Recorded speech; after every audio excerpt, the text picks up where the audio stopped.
Well, hello, everyone, and welcome back to GizmondiOnWine.com. We love to do master classes at Gizmondi on Wine, especially when we have a master. And today joining us is Antoni Sánchez-Ortiz, better known as Tony Sanchez, from Priorat. We're so happy to be in Spain to talk about some very special wines. Welcome, Tony. How are you today? Very good, thank you. Yeah, well, it's great to see you. I thought we'd start with Priorat, maybe to set the stage, to let our viewers know where your property is and how they can figure that out geographically. Yeah, okay, so Priorat is one of the smallest wine growing areas in Spain. It's really, really tiny. And it's just 3 hours south from the border with France, and it's 1 hour south from Barcelona. So really, we are in the northeast area of Spain called Catalonia, but it's just 1 hour south driving from Barcelona. Well, I wanted to talk to you today because two of your wines are arriving in British Columbia, and I assume will eventually go across Canada as well if they're not already there. So we will get to talk about and taste these wines later on, but I thought we should start with Priorat. It's an old place. It has a long history. There was a big period where nothing happened, and then it all sort of restarted. Where should we start? What do we need to know about Priorat to get into this conversation? So really, Priorat became very, very famous 2 centuries ago when the monks were producing wine to make vermouth in the vermouth area. But really, after phylloxera, everything disappeared, all the vines died, and the area was almost abandoned. Yeah. So really the area nowadays, it's about 11 villages, small villages, and they are really rebuilding again the way to grow vines and to make wine. So it's really the modern era of Priorat is only the last 30 years. Yeah.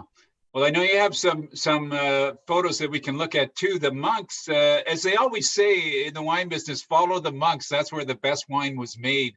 What do you think that they knew about the place when they got there? Why did they want to make wine there? So really, the monks, they came to the Priorat because they were expelled from France in the Third Republic. So they were finding a place to be quiet, to meditate, and they found a very isolated and abandoned place in the Priorat. And so that's where they founded the first town, which is called Poboleda, which in Latin means populetus, and it means village. So the first town is called village, in fact, by them when they first arrived, and they found it was a very energetic and telluric place to meditate and to stay there. Yeah. Well, I know the first time I arrived there, I was just taken aback by the soil, the way that it looks. It looks so fearsome. I don't even know how someone would grow vines there, but how would you describe the soils of your region? So the soils are called in Catalan language llicorella. Llicorella comes from Celtic and it means lica. It means the taste of a stone. So they started calling this licorella, and of course it's a kind of a slate, but it's a very soft slate. It has it's an iron-driven soil, and really the vines they brought the knowledge to plant vines on rocks. So really, what I'm learning from monks is they brought this knowledge and they knew how to plant and how to make vines survive on rocks. So really, as you can see in the picture, the roots really go down. To develop the roots is a very deep system, and they can collect water from very deep, even if there is almost no rain in the area. Yeah. Well, just to move ahead, I know that when I first went there, it was very early in the very early 1990s, and I had a chance to meet René Barbier and some of the early people that wanted to resurrect that area, and they chose. Maybe you could tell us about the grapes that they chose and the grapes that you're growing, because he was French. There's obviously some French influence there, because it's odd to see things like Merlot and Syrah with Garnacha and Carignana. See, I always explain the same thing. The monks, they introduced Grenache and Carignana because they were coming from France and they were taking the grapes that were growing in this area. But I think when the big big five, the most important people who made the Priorat famous, like René Barbier or Álvaro Palacios, they introduced also French grapes. I remember when I started in the Priorat 20 years ago, the 1 kilo of Cabernet Sauvignon was paid at €7 per kilo, which is a huge amount of money in Spain. So really, for me, the most important thing to understand is they were trying to make blends with French grapes because that was the easiest way to get the world know that Grenache and Carignan existed. Because imagine 20 years ago or 30 years ago, trying to explain to the world what was Carignan. Yeah. I think it wouldn't be a success if they wouldn't said, this is a Cabernet, this is a Syrah, and Carignan blend. And then people started to ask about, oh, what's Carignan? What's that small grape that you blend in? So I think it's difficult to show the world what's Carignan if you don't tell people that has Cabernet, Grenache, and Syrah. So now, 30 years later, 30 years later, people are really interested in authenticity. I know you have a short movie. Maybe we could have a quick look at the landscape so people get a feeling for the area that you live in. It's so beautiful. So this is one of the oldest monastery in Spain, the oldest Carthusian monastery. It's called Scala Dei. So it's in ruins, but you can visit and you can have an idea of the old area, how it was looking like. And this is a small video, a very short video about the town of Siurana. And Siurana is one of the oldest towns in the Priorat.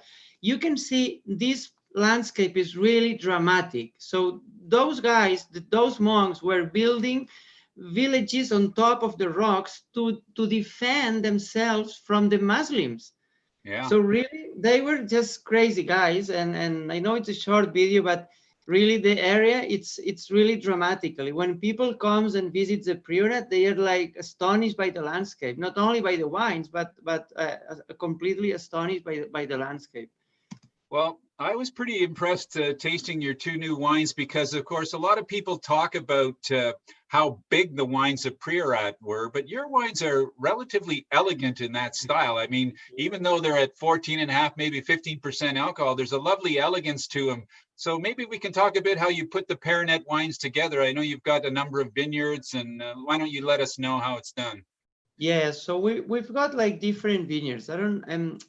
In the Priorat, it's not a flat area, so you can never get more than 5 hectares together. It's really crazy to get this.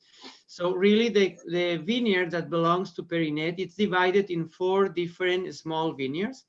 So one is Mas del Ches, but you can see here right now. So you can see the winery at the bottom, and you can see all the vines are planted in terraces in also a very dramatic landscape.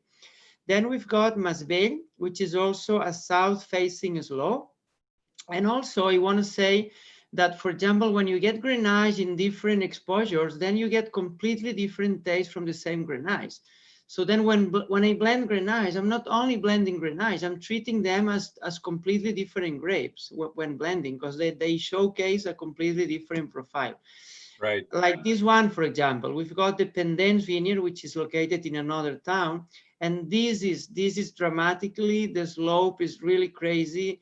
And it is, for example, it grows in Carignan and it's facing west.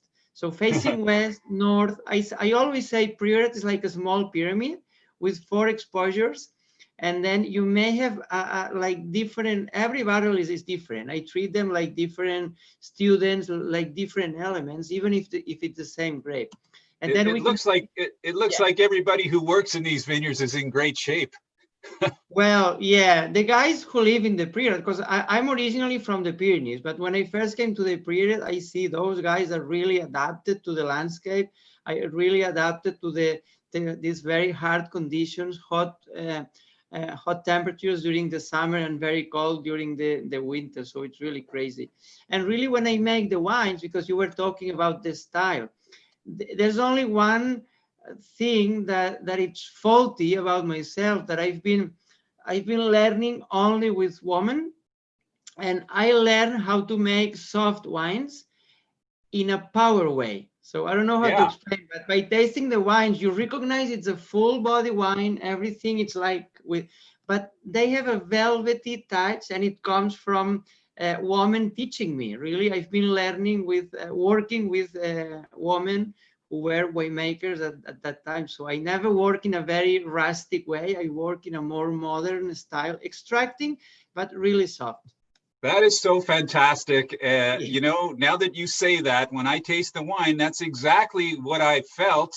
But I Yes. thought, well, I'm going to ask him anyways. But that's terrific. I know that many wines that I've had that are made by women just have a different structure on them, and Yeah, that it's great that you have that. I don't want to say men and women are different during winemaking, but I think they have a special touch on, like, more detail oriented. Yeah, So learning from these small details, it makes the wines be like different. When people taste a Priorat, they think of a rustic, very powerful wine, almost undrinkable and keeping in bottle for like 10 years. But really, you can drink the wines. The wines you've got in Canada right now are all 16, and yeah, you can enjoy them from now to 10 years. You don't need to wait for 10 years. You can yeah. enjoy during 10 years. Well, let's talk about these two wines. Another thing, it's not really a myth, but when people think about Spain, they think about super old wineries and old facilities. But that's not the case with Perinet. You're very modern. You have all the tools you need. So let's Yeah. start with Merit. Okay, so you can see the facility here, that it's really, it's new, but I try to preserve the old-fashioned style with the modern techniques. So with Merit, I'm using a very particular way to make the wines. So you know, the grapes, that they do a ripening process during the growing season, and you can pick the grapes at two different moments. The first one is when they are ripe, they start to be ripe, they get a nice fruity flavors, red fruit, but they don't have enough ripe tannins.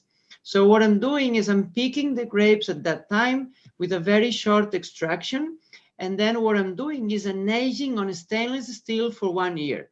So Mm, that makes the Merit have a wine with almost stainless steel, almost no barrels. So you can smell the fruitiness, but you can also smell the evolution of the fruitiness in stainless steel for 1 year, and aging on lees. And that's where we are using all these big tanks for Merit. Merit is a blend, but also all the grapes are fermented together. So that's really nice because they all come together, and I finally make a nice wine that can be drinkable by the glass, that can be drinkable with a nice meal. But I got the surprise that people who don't like reds, they love Merit.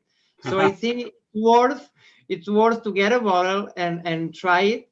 And people just get surprised because it's made in this very velvety style. yeah, I really enjoyed the wine. The other thing I like a lot about it is there's a savory aspect. There's the mineral in the wet stone, but there's a savoriness too that really gives Yes. it gives that complexity that sometimes maybe you wouldn't get from an all stainless steel wine. So that's Yeah, a nice touch. exactly. I call it Yeah. chalkiness. I call it like a chalky taste. And I always explain it must be something coming from the sea breeze, because we've got it. We live in a very rocky area, hot, extreme temperatures, but we are only 15 kilometers from the sea. So Wow. every Yeah. morning and every afternoon, you get the saltiness from the sea coming. So Yeah. probably the chalkiness or minerality, it's nice to see when they evolve in during fermentation and also after aging. Well, when we talk about the big estate wine, Perinet, by the way, what would the average altitude be of these vineyards that you're picking the grapes at? Yes, so it's about 500 meters high, Yeah. and some of them are about 450, and the other ones about 600. Uh-huh. It's crazy to get this altitude where you drive your car and you are in front of the sea in only 20 minutes. So for the estate, for the Perinet wine, the big wine, is it the same grapes in a different mix, or is it usually, do you have the same percentages It's more or a, less every year? it's a different concept. It's a different peak, so I pick it much later. So I want, at that point, I want the skins and the seeds be very ripe. And then I pick the aromatics, not at the fresh fruit, but at the ripe fruit. And Mhm. also it does an aging in barrel. As you can see, this is the barrel room. We use different size of barrel because we work with 5 different grapes. So I'm trying to adapt each grape at every barrel. We use 600-liter barrels, 300 and 228. So I'm trying to use Cabernet for the small barrels, Grenache for 600, and Syrah and Carignana for 300. So I'm adapting the tannins to the house. I'm trying to match the tannins so they can feel in their own house, which the house can be bigger or smaller depending on the amount of tannins. It's a beautiful wine, and I would suggest, I don't know what the first vintage was, but this looks like it's a 10 to 20 year wine, no problem at all. Oh yes, all the wines we started making them in 2014, so that's the third vintage. Mm-hmm. And 2016 was a great vintage because we get a nice balance with acidity. Also, I want to focus on the acidity. This is natural acidity. Yeah. So you can feel that you get alcohol about 15 or 15 and a half, but then you get this nice acidity that comes by itself, and they balance the wine at a very low pH. That's why they are fresh at the same time, and they can age in bottle really well. Tony, this was so much fun to catch up with you to talk about these two new wines arriving in Canada. Well, they've arrived in British Columbia now. They'll be in stores in the next weeks if they're not already in the store. So we'll get some information up about that. And perhaps when the pandemic passes, we'll see you in Vancouver. It would be great to catch up with you here and talk more about Priorat. Of course, I would love that. Antoni Sánchez-Ortiz, thanks so much for joining us on Gizmondi on Wine and giving us a short masterclass in the wines of Priorat and, of course, your wines from Perinet. You're very welcome, and I hope you enjoy the wines. I sure do. Thanks.